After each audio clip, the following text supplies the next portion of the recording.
Hey guys, welcome back to the shop for a very quick video on how I put my deflex into my reflex deflex bows. And of course, in this type of construction, we want to induce our reflex through the gluing process, but when it comes to the deflex at the grip, we want to get that put in permanently ahead of the glue up.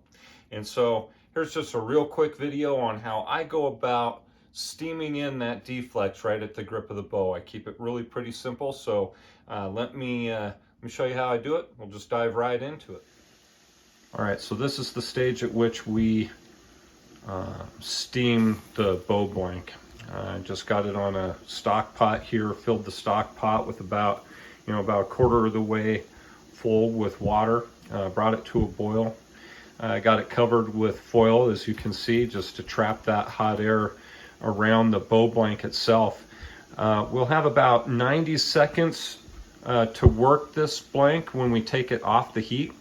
I'm going to run it for 30 minutes, which is probably overkill. The thickness on this piece of hickory that we're getting ready to bend is about 1/2 inch thick, so it's really not that thick. 30 minutes should be plenty to get it to that plasticized state where we can bend in that deflex. From here, I will show you how I go about clamping it in the shop.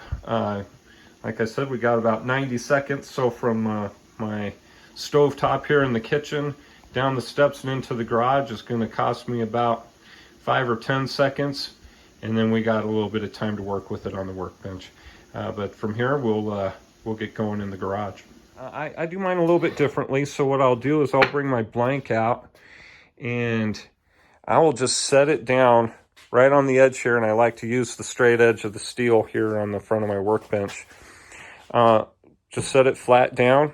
I've got a rounded piece of bamboo here that I'll put at the center line, and then clamp it flat to the tabletop, and then I lift the corners, and I'll run these in like this on one side. Lift the corner, or lift the tip of the bow blank up here and run this in, and then tap it in a little bit further with a hammer until I get a really good deflex going. And I find that bends the wood a little bit easier than trying to manage the clamping and the clamping process between two elevated surfaces. I'll just show you how that works.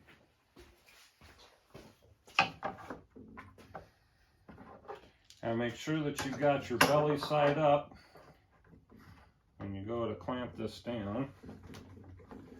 Clamp down good and tight. And you can even just feel the wood giving as you bend it into place here.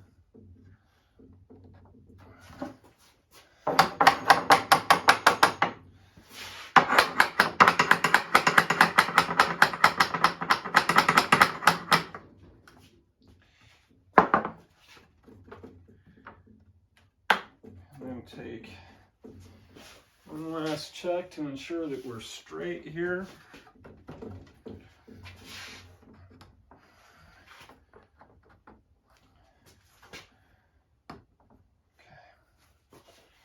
All right. And then we'll just let this cool for 20-30 minutes, and we'll be ready to move on with the build from here. But that's how I get a good